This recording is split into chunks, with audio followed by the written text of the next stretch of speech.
మౌతులు mic లెక్కున్నాయండి.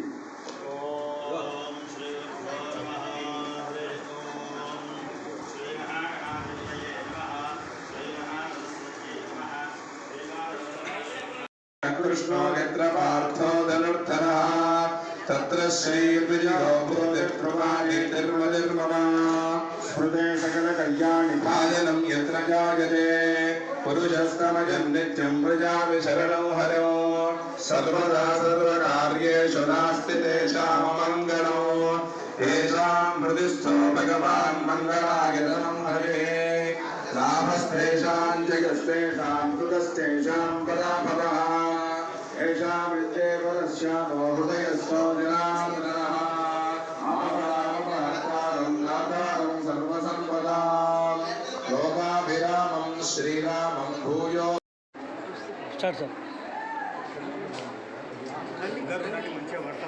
Rangareddy జిల్లా LB Nagar Kakatiya కాలనీలోని road number 4లో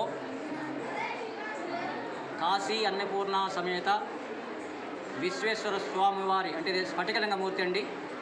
ఈ స్వామివారిని అదేవిధంగా దశభుజ గణపతి అంటే మహాగణపతి స్వామివారిని వారితో పాటు అభయాంజనేయ స్వామి, వీరభద్రుడు, కుమారస్వామి, కాలభైరవుడు, క్షేత్రపాలకుడైన కాలభైరవుడు, నందీశ్వరుడిని వీరందరిని కూడాను 2023 మే 12వ తారీఖున ఏకకాలములో ఈ అన్ని స్వామి మూర్తులను ప్రతిష్టాపన చేయడం జరిగింది. ఒకటే సమయానికి ఒకటే ఘడియకి అందరి స్వామి వారిని కూడాను ప్రతిష్టాపన చేయడం జరిగింది. ఈ ప్రతిష్టాపన జరిగిన తర్వాత ఈ రోజుకి ఒక సంవత్సర కాలం జరిగింది. నిన్న అంటే 29/5/24 బుధవారము, అదేవిధంగా ఈ రోజున 30వ తారీఖున ఈ 2 రోజులు కూడాను స్వామివారి యొక్క ప్రథమ వార్షికోత్సవం జరపడం జరిగింది. ఈ ప్రథమ వార్షికోత్సవంలో భాగంగా 29వ తారీఖున అంటే నిన్న బుధవారము స్వామివారికి విశేష పూజలు, గోపూజ, మండపారాధన, విశేష అభిషేకాలు, మహాన్యాసపూర్వక అభిషేకాలు, అదేవిధంగా సాయంత్రం పూట రుద్రాభిషేకము, చండీ హోమాలు నిర్వహించడం జరిగింది. ఈ రోజున ఉదయము హోమాల యొక్క పూర్ణాహుతి పూర్తి చేసుకొని స్వామివారికి శాంతి కళ్యాణము నిర్వహించడం జరిగింది.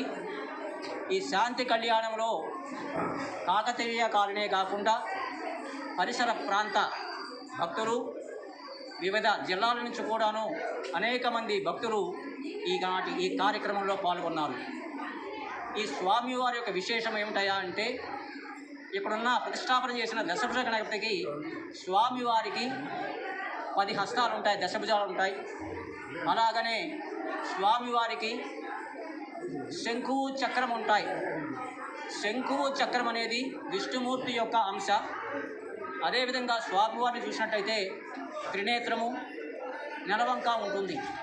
త్రినేత్రము, నెలవంక శివుని అంశ, శివునికి ఉంటాయి.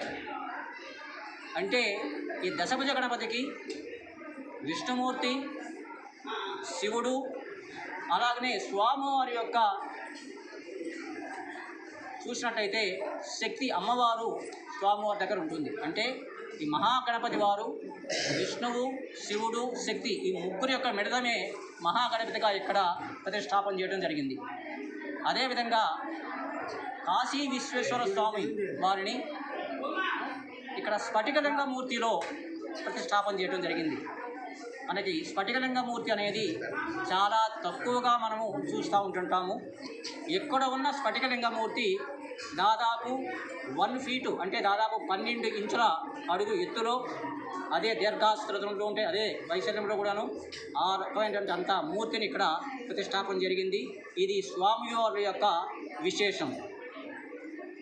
సో ఈనాటి ఈ పూజా కార్యక్రమంలో భక్తులందరూ కూడా విచ్చేశారు.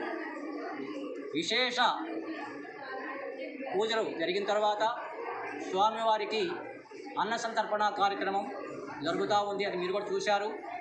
ఇది ప్రతి సంవత్సరం కూడా కళ్యాణం అయిన తర్వాత స్వామివారికి అన్నప్రసాద వితరణ, సాయంత్రము స్వామివార్ల యొక్క పుర ఊరేగింపు కూడా జరుగుతూ ఉంది. ఎందుకంటే ఎప్పుడైతే కళ్యాణం జరుగుతుందో, కళ్యాణం జరిగిన తర్వాత స్వామివార్ల పుర ఊరేగింపు కూడా జరుగుతుంది.